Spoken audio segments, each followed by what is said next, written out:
우리 그리스도인들이 삶의 자리에서 어떤 문제에 부딪히거나 일을 만나게 될 때 그 문제나 일을 처리하는 모습을 보면 일반적으로 두 가지 방법 중에 하나를 선택하는 것을 발견하게 됩니다. 하나는 이성적인 방법입니다. 나의 지식과 경험, 그리고 다른 사람들의 지식, 의견, 그 일과 관련된 모든 정보들을 수집해서 상황을 분석하고 판단하여서 대처하는 것입니다. 그런데 여러분, 이 이성의 방법에 따르는 문제는 그것들을 바탕으로 하면서도 그것 하나님과는 전혀 상관없는 것으로 생각하고 그 일들을 처리하고 있다 하는 것입니다. 그리스도인이라고 하면서도 사실 문제와 일에 부딪히면 그런 모습으로 그 일들을 대처해 나가는 사람들이 상당히 많이 있다 하는 것입니다. 그래서 이런 식의 이성의 방법을 가리켜서 불신앙의 방법이다, 그렇게 이야기합니다. 그런가 하면 또 하나의 방법이 있는데 그것은 바로 믿음의 방식입니다. 믿음의 방식은 이성의 방법들을 거부하지 않습니다. 이성의 방법들을 포함해서 하나, 그 일과 관련해서 하나님의 말씀이 있을 때 또는 하나님의 뜻이 분명할 때 그 모든 것에도 불구하고 나의 경험과 지식과 그 일에 대한 정보와 상황들에도 불구하고 하나님의 말씀과 하나님의 뜻을 최우선으로 생각하면서 일을 처리하는, 그것이 바로 믿음의 방식입니다. 다시 말하면 믿음의 방식은 하나님의 뜻과 하나님의 말씀이 우선적인 판단 기준 근거가 되어서 일을 처리하는 것입니다. 그런데 사실 이 두 가지 방법 중에 믿음의 방식으로 일을 처리해 나갈 때 우리 가운데 종종 딜레마에 빠질 때가 있습니다. 갈등이 있고 또 이게 정말 잘하는 것인가 하는 그런 이 의문이 종종 제기되어질 때가 있다 하는 것입니다. 뿐만 아니라 믿음의 방식임을 분명히 아는데 그 방법대로 행하려고 해보니까 자신의 경험과 이성에 의한 방법에 비추어 보면 너무나도 무모하고 어떤 면에서 보면 좀 황당스러운 그런 방식이 아닌가 느껴질 때도 있다 하는 것입니다. 그런데 여러분, 하나님은 때때로 그럼에도 불구하고 우리 믿음의 사람들에게 그 방식으로 일을 처리하라고 요구하실 때가 있음이 분명합니다.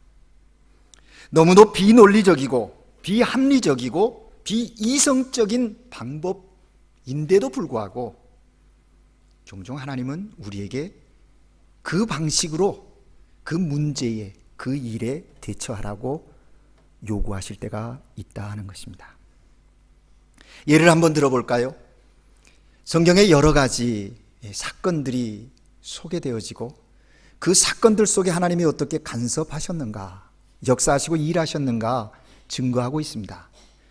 그 중에 특별히 이스라엘 백성을 애굽에서 끌어내어서 광야 생활을 하게 하고 하나님이 약속하신 가나안 땅에 들어가시게 하시는 사건이 기록되어져 있습니다. 애굽한 1세대들이 광야에서 다 죽고 광야에서 태어난 세대들을 끌고 하나님이 약속하신 가나안 땅에 들어가는 지도자 여호수아에게 하나님께서 가나안 전쟁의 첫 번째 전쟁인 여리고성 전쟁을 지시하십니다. 전쟁의 전략을 말씀하시는데요, 그 하나님의 방법이 많은 훈련과 전략의 경험, 전술의 경험을 가지고 있는 여호수아, 이스라엘 백성들이 생각하기에는 너무나도 터무니없는 그런 전략이었다는 거예요. 그게 뭡니까? 가나안의 첫 전쟁인 그 여리고 전투에서 하나님이 지시하는 거예요. 아무 소리 하지 말고 성을 하루에 한 바퀴씩 돌아라. 그리고 7째 되는 날에는 7바퀴 돌아라. 여러분, 성경을 마치 소설이나 어떤 드라마라고 생각해서 그 내용을 읽는다면 그럴 수도 있겠다. 재미로 읽을 수 있을 것입니다. 그런데 만약 하나님께서 오늘 나에게 이러한 방식으로 요구한다고 하면 나는 어떤 반응을 보일 수 있을까? 그 사건을 내 사건화해서 접해보면 문제는 달라지고 있다 하는 사실입니다. 나는 이 방식을 택할 것인가? 이런 방식을 주시는 하나님께 나는 무엇라고 대답할 것인가? 생각해 볼 때 다양한 모습으로 나타날 수 있다는 거죠. 이뿐입니까? 또한 열왕기하 5장에 보면요, 이방 나라 군대 장관 나만에 대한 이야기가 나옵니다. 그가 한세스 병에 걸렸어요. 나병에. 치료해 보려고 그 나라 안에 여러 의료 또 여러 방법을 동원해 봤지만 되지 않는 거예요. 근데 그 집에 있는 이스라엘 여종의 이야기는 우리나라 저 이스라엘에 가면 하나님의 선지자 엘리사가 있는데 그를 만나면 그가 낫게 해주실 텐데 라고 얘기하는 거예요. 믿어지지 않았지만 그 이야기를 듣고 이 군대 장관이 왕에게 허락을 받고 이스라엘을 찾아왔어요. 낫고 싶어서 온 그 나아만에게 하나님의 사람 엘리사는 처방을 요단강에 가서 7번 몸을 씻으라 하는 이야기였습니다. 여러분, 그 이야기를 들었을 때 이 나아만이 얼마나 황당해하며 또 속이 상했을까 생각해 볼 수 있지 않습니까? 그래서 나아만이 하는 이야기가 있습니다. 그 나아만의 이야기를 생각해 보면 타당한 말이고 합리적인 말이겠구나 느껴지고 공감되어집니다. 그가 한 이야기는 이겁니다. 우리나라에는 몸 씻을 곳이 없어서 이 멀리까지 와서 여기서 몸을 씻어야 하겠느냐? 요단강보다 더 좋은 강이 내 나라에도 있거늘 내가 가겠다라고 그렇게 이야기합니다. 나만의 이야기를 곰곰이 생각해 보면 타당성이 있는 이야기이고 어떤 면에서 보면 사실인 것도 같은 느낌을 주는 이야기입니다. 그런데 하나님께서는 바로 이런 방식을 통해서 그에게 역사하셨어요. 사랑하는 여러분, 그렇습니다. 오늘 우리들의 삶의 자리에서도 이성의 방식이 아닌 믿음의 방법을 요구하실 때 때로는 비합리적이고 비이성적이고 비논리적인 모습으로 우리에게 다가올 때 우리는 어떻게 반응할 것인가? 오늘 이 아침에 스스로에게 질문해 보시기 바랍니다. 그러면서 다시 한번 믿음이 무엇인가 정리할 수 있는 여러분들 되시기를 주의 이름으로 축복합니다. 여러분, 믿음은요, 합리와 이성과 논리를 포함시킵니다. 그것이 충돌하지 않을 때는 문제가 없어요. 그런데 우리의 삶의 자리에서 믿음이 합리와 충돌할 때, 믿음과 이성, 논리가 충돌할 때, 더구나 나의 경험과 지식, 이성으로 생각할 때 말도 안 되는 방식이 우리 가운데 제시되어질 때, 그 제시된 방식이 믿음의 방식이고 하나님의 방법이라고 말씀하실 때 여러분은 어떻게 반응하시겠습니까? 그럴 때 선택하는 것은 참으로 어렵습니다.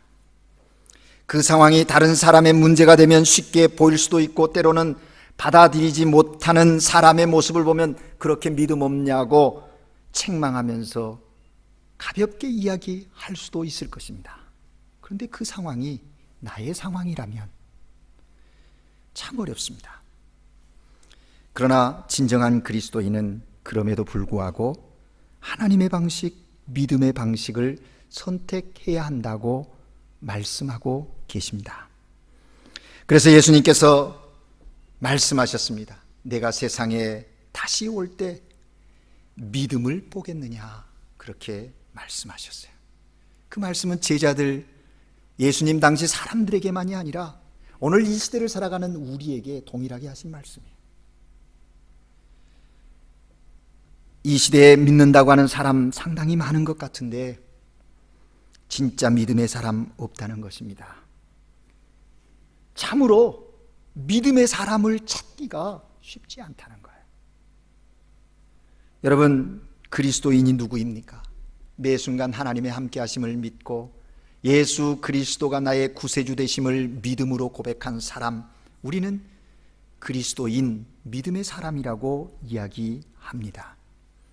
그런데 정녕 삶의 상황 속에서는 그리스도인됨을 드러내지 못하고 살아가는 그런 모습들이 우리에게 있다는 거예요.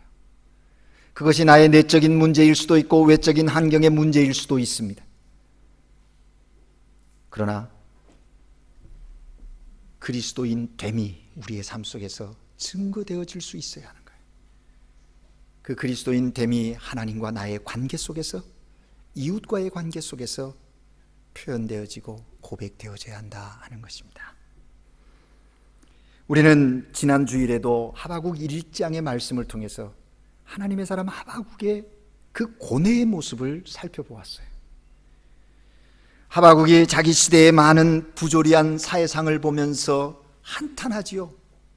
그러면서 공의로우신 하나님, 기도를 들으신 하나님 앞에 탄원하면서 질문하잖아요. 하나님, 질문이 있습니다 하고 질문하는 거예요.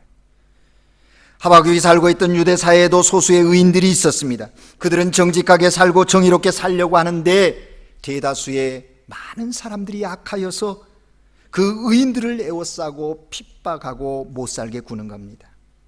너 나을 것 없이 모든 사람의 죄악을 일삼습니다. 거짓이 난무하고 패역하고 포악하고 정직하고 성실하게 살지 못하는, 그래서 모이면 분쟁하고 그런 사회의 모습이 하박국이 살던 시대의 모습이에요. 그뿐입니까? 대외적으로는 열강의 침입이 있어서 굉장히 힘겨운 시간을 보내야 하는 국가적 위기 속에도 있는 겁니다. 그래서 율법은 땅에 떨어지고 해이해졌습니다. 정의가 사라지고 무법이 정의요, 불의가 공의를 대신하는 그런 사회가 되어버렸습니다. 의인이 우대받지 못하고 악한 사람들에게 억압을 당하고 핍박을 받는 그런 사회입니다. 그런 상황 하에서 하박국이 하나님을 향하여 질문하지요. 하나님 하면서 하나님께 부르짖었습니다. 질문했습니다. 그 내용이 하박국 1장의 내용이었어요. 1장 2절의 말씀에 보면 여호와여 내가 부르짖어도 주께서 듣지 아니하시니 어느 때까지니까? 내가 강포로 말미암아 외쳐도 주께서 구원하지 아니하시나이까? 어느 때까지 주님 구원하지 않으시렵니까? 하고 하나님께 항의성 있는 탄원을 드립니다. 하박국은 불의한 사회를 바라보면서 악을 물리쳐달라고 기도했어요. 그런데 하나님이 그 기도 응답이 없다고 1장에 고백하고 있어요. 그러면서 하박국의 질문에 그 탄원의 정점은 13절에 드러납니다. 주께서는 눈이 정결하심으로 악을 참아보지 못하시며 패역을 참아보지 못하시거늘 어찌하여 거짓 선지자들의 거짓된 자들의 모습을 행위를 방관하시면서 악인이 자기보다 의로운 사람을 삼키는데 하나님 잠잠하십니까? 하나님 공의로우신 하나님이신데 왜 침묵하십니까? 아니 어떻게 이러실 수 있습니까? 라고 하면서 하박국이 하나님께 탄원하는 겁니다. 항의성 담긴 질문을 하는 거예요. 그래서 하박국 1장 그 하박국의 질문을 요약해 보면 두 가지예요. 두 단어로 정의가 돼요. 왜? 언제까지? 얼마 동안? 그런 거예요. 의인이 불의한 자에게 핍박을 당하는데 왜 하나님은 가만히 계십니까?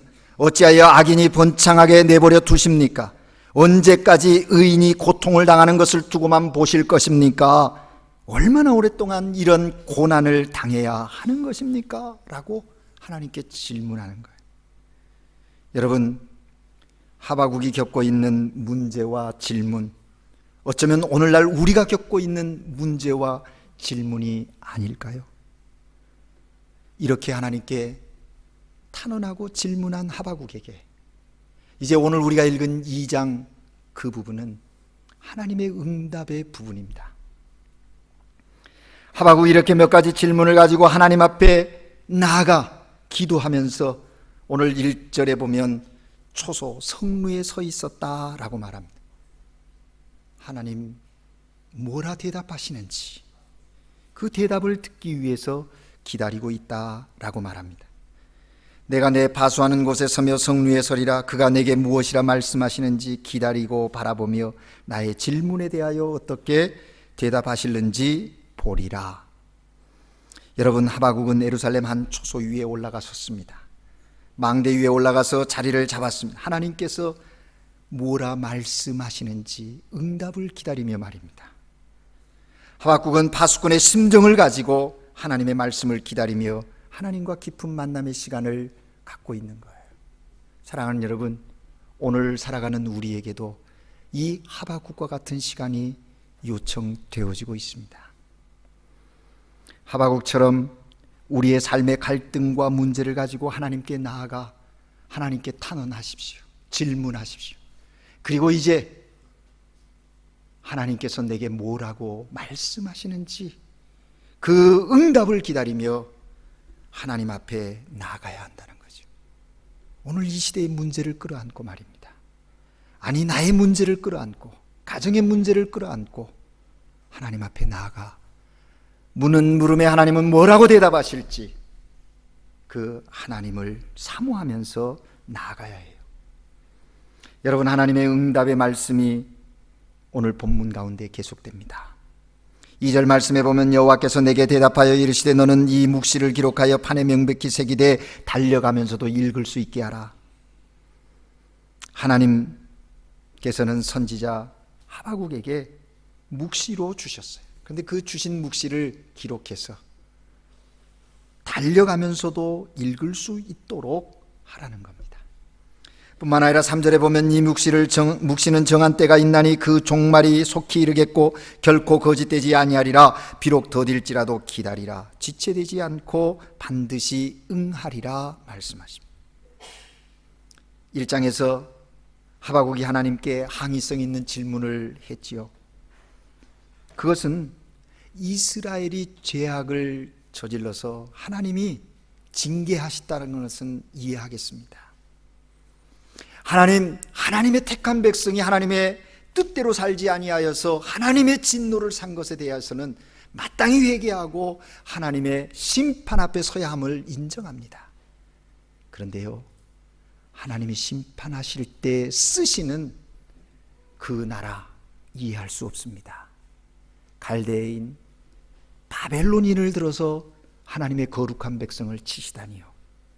하나님의 택한 이스라엘의 자존심이 허락하지 않습니다 하고 항의를 했어요. 그들은 우리보다 더 악한 자들이 아닙니까? 우리보다 더 선한 자를 들어서 우리를 징계하신다면 이해하겠어요. 그런데 바벨론이 뭡니까? 어떻게 이럴 수 있습니까? 하고 항의했던 거지요. 그러한 하박국의 질문에 하나님은 분명히 대답하십니다. 유다를 침략한 바벨론은 반드시 심판하시겠다. 의인을 괴롭히는 악한 자들을 반드시 처벌하시겠다고 하시는 하나님의 묵시적 메시지가 하박국에게 임한 것입니다. 하나님은 반드시 악인을 심판하시고 의인을 괴롭히는 악인, 하나님이 택하신 백성을 침략하고 포로로 잡아가는 불의한 나라를 분명하게 심판하시겠다고 말씀하시는 겁니다. 그러면서 주신 메시지가 뭐예요? 하박국은 언제까지 기다려야 합니까? 라고 했을 때 하나님은 약속은 반드시 실행될 것이니까 기다리라고 말씀하십니다. 정한 때를 참아 기다리라. 더 기다려라. 지금 더디게 보일지라도 기다리라고 말씀합니다. 하나님이 개입이 더디어 느껴지는 그 순간에도 하나님의 때가 있으니 기다리라고 말씀하십니다. 하나님의 약속은요, 분명히 그 약속하신 것을 행하여 이루시는 하나님이시에요. 말씀하신 것을 잃어버리지 아니하시고 말하신 것을 반드시 이루시는 하나님이심을 하박국에게 보여주십니다. 그렇습니다, 여러분. 하나님의 약속은 반드시 이루어집니다. 반드시 성취됩니다. 그러나 때가 정해져 있다고 말씀하십니다. 하나님의 정하신 때 말입니다. 사랑하는 여러분, 하나님이 우리 각자에게 주신 약속들이 있어요. 그 약속들에 대하여 믿고 의지하며 하루하루를 살아가는 저희들, 하나님을 향하여 말하죠. 하나님, 이제 때가 되었습니다. 지금입니다.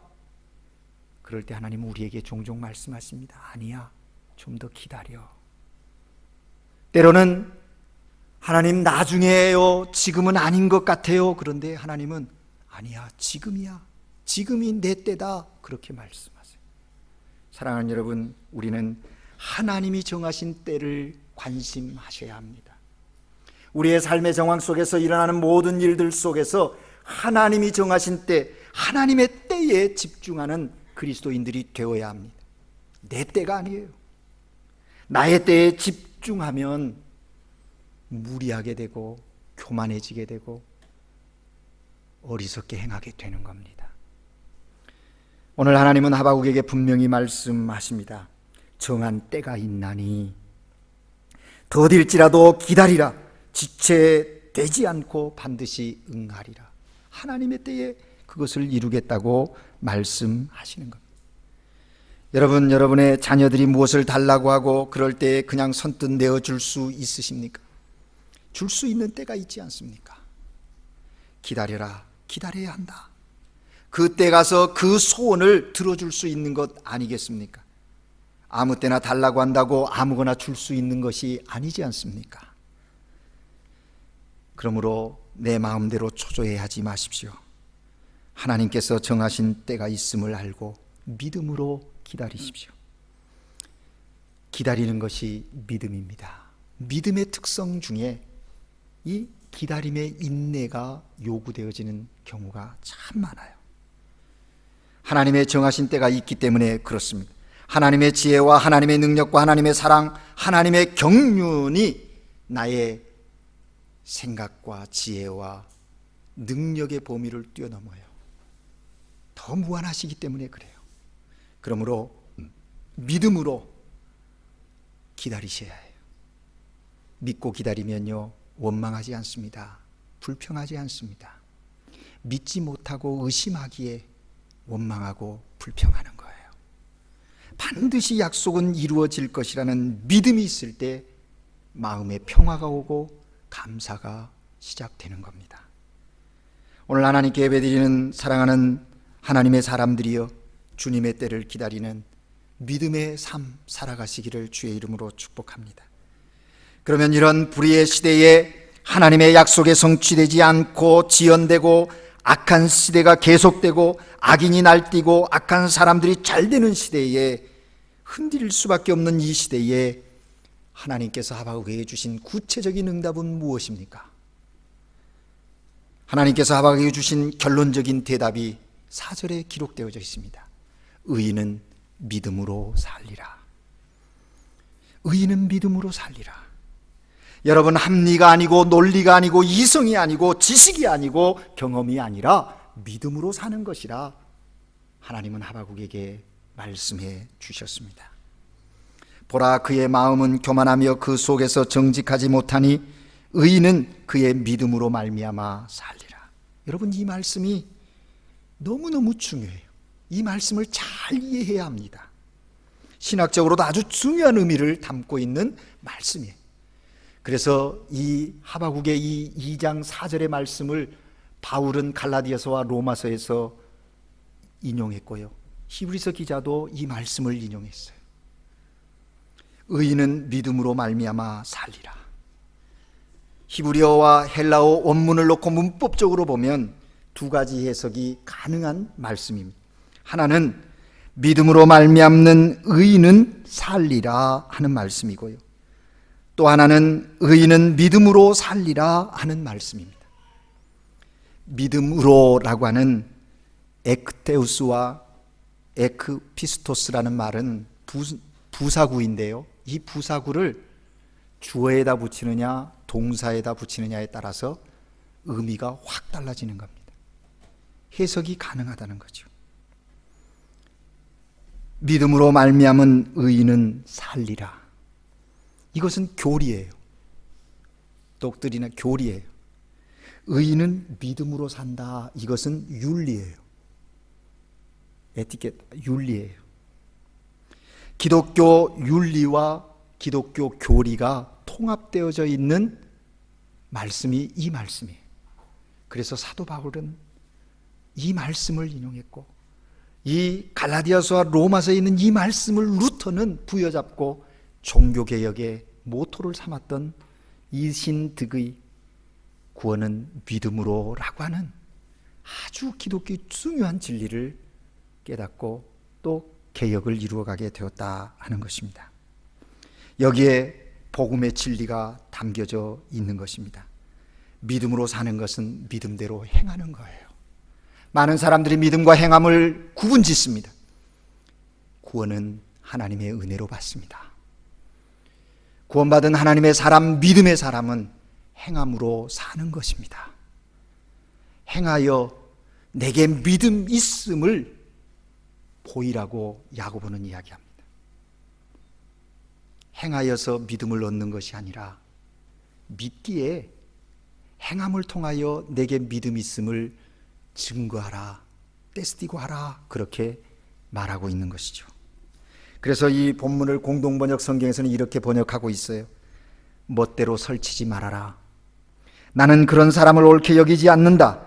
그러나 의로운 사람은 그의 신실함으로 살리라. 예수 그리스도로 말미암아 구원받아 하나님의 자녀된 백성들이여, 매 순간마다 이 신실함으로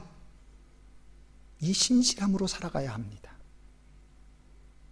혹이 신실함이 상실되어져 있다면 그 신실함을 회복하기 위해서 주님 앞에 나아가야 돼요. 그리고 삶의 자리에서 그 신실함의 능력을 회복하여 하나님의 역사를 이루어 가야 한다 하는 것입니다. 결국 하바국은 하나님의 음성을 듣고 정답을 찾았어요. 그가 찾은 정답은 세상을 길게 보면 결국 악인은 망하고 의인은 복을 받는다는 겁니다. 그 진리를 깨닫고 난 후에 하바국 3장 17절에서 19절을 고백하는 거예요. 1장에서 아니 이럴 수가 있습니까? 어찌 이렇게 하나님 침묵하십니까? 라고 하소연했던 하바국, 2장에서 하나님의 음성을 듣지요. 그럴 수도 있다.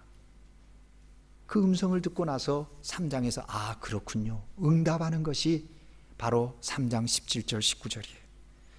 비록 무화과 나무가 무성하지 못하며 포도나무 열매 없으며 감람나무 소출이 없으며 밭에 먹을 것이 없으며 우리의 양이 없고 외양간에 소가 없을지라도 나는 여호와로 말미암아 즐거워하고 나의 구원의 하나님으로 인하여 기뻐하리로다. 하나님으로 말미암아 즐거워하고 구원의 하나님으로 말미암아 기뻐한다고 고백하면서 하바국이 선언하지요. 여호와는 나의 힘이시라. 여러분, 그렇습니다. 하바국은 믿음의 사람들이 세상에서 고난을 당해도 믿음의 사람들은 오직 믿음으로 사는 것이라는 것을 알았습니다. 결국 하나님은 의인을 높이시고 악인을 심판하실 것이라는 것을 알았습니다. 그래서 현재 무화과 나무 열매가 없고 포도나무 열매 없고 감람나무 열매 없고 밭에 먹을 것이 없고 우리의 양 외양간에 소가 없어도 없어도 하나님 때문에 즐거워하고 나의 구원의 하나님으로 인하여 기뻐하리라. 그가 고백하면서 하나님은 나의 힘이다. 이 힘겨운 세상 속에서도 하나님은 나의 힘이라고 하나님의 사람 하바국은 선포하고 있는 것입니다. 이 하바국의 고백이 오늘 하나님의 뜻을 깨닫고 하나님께 예배하는 우리 모두의 고백이 되기를 주의 이름으로 축복합니다. 여러분 보십시오. 이렇게 하바국이 정답을 깨닫고 보니까 하나님의 그 말할 수 없는 믿음의 사람들이 승리의 삶을 살아갈 수 있도록 주신 약속이 있음을 알게 된 거예요. 그래서 오늘 2장에 보면 바로 하나님이 주신 두 가지 위대한 약속을 하박국이 붙들게 됩니다. 그것은 미래적인 약속이에요. 2장 14절 말씀에 보면 대저물이 바다를 덮음같이 여호와의 영광을 인정하는 것이 이 세상에 가득하리라. 그렇습니다. 믿음으로 말미암는 의인의 삶, 의인의 믿음으로 사는 삶을 통해서 하나님의 영광이 이 세상에 가득함을 보게 된다고 하는 확신을 갖게 된 거예요. 그 약속을 붙잡은 게 된 거예요. 언젠가는 이 세상이 하나님의 영광을 인정하는 것으로 가득하게 될 것이라는 거지요. 지금은 동서남북 바벨론 군대가 휩쓸고 다니지만 그것 오래가지 않을 것이라는 확신을 갖게 된 겁니다. 사랑하는 여러분, 우리에게 이러한 미래적 약속이 있습니다. 그뿐입니까? 또한 현재적 약속이 있지요. 2장 20절 말씀에 보면 오직 여호와는 그 성전에 계시니 온 천하는 그 앞에서 잠잠할지니라. 무슨 얘기입니까? 하나님의 주권과 임마누엘의 약속입니다. 여러분, 이 세상에 악이 이기는 것 같고 하나님께서는 무관심한 것처럼 보여서 안타깝고 답답함이 있을 수 있습니다. 그러나 그럼에도 불구하고 하나님은 여전히 우리와 함께 하시고 그 삶의 정황 속에 하나님의 통치가 이루어지고 있다고 하박국에게 하나님은 말씀하고 계시는 거예요. 악이 잠시 승리하는 것처럼 보여도 하나님께서 세상을 통치하고 계신다는 것이지요. 그렇습니다. 우리 삶도 하나님께서 다 통치하고 계시는 거예요. 하나님께서 때가 되면 다 알아서 진행하십니다. 인류 역사의 어떤 사건도 하나님의 주권과 결코 분리되어질 수 없었고 어떤 사건도 하나님께서 모르시는 것이 없고 무관심한 것이 없었다는 사실입니다. 앞으로도 없을 것입니다. 그러므로 의인은 현재 고난으로 너무 고민하지 말고 미래에 대하여 불안해하지 말라고 그 위로의 메시지를 하나님께서 하박국에게 던지시는 거예요. 하나님께서 지금도 보좌에 앉으셔서 통치하고 계신다고 말씀하고 계신 겁니다. 그러면서 그렇게 질문했던 하박국에게 응답하신 하나님께서 다시 그 믿음의 사람 하박국에게 응답하라고 요구하십니다. 믿음으로 살리라. 너의 믿음을 오늘 내게 보이라. 너의 믿음을 통하여 내게 응답하라고 하나님 요구하시는 것입니다.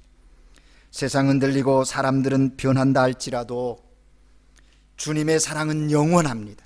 그 영원한 사랑 믿고 섬기며 믿음으로 이 시대를 승리하라고 말씀하시는 거예요. 주님의 나라는 영원하다는 겁니다. 주님의 다스리심은 영원하다고 말씀하시는 거예요. 이 믿음 가지고 주님 앞에 더 가까이 나가는 그리스도인들 되시기를 바랍니다. 오늘 이 아침 하나님은 우리에게 말씀하십니다. 사랑하는 자여 믿음으로 너는 내게 응답하라. 기도하시겠습니다. 사랑의 하나님 아버지, 오늘 이 아침에도 우리에게 주님을 향한 믿음 고백하게 하시고 그 믿음의 능력으로 이 시대를 살아가게 하시니 감사합니다. 우리의 삶의 상황이 어떠한다 할지라도 흔들리지 않게 하시고 하나님 앞에 온전히 서는 믿음 허락하여 주시옵소서. 믿음의 사람답게 생각하고 믿음으로 말하고 믿음으로 느끼고 믿음으로 승리하는 하나님의 사람들 되게 하여 주시옵소서. 예수 그리스도 이름으로 기도합니다. 아멘.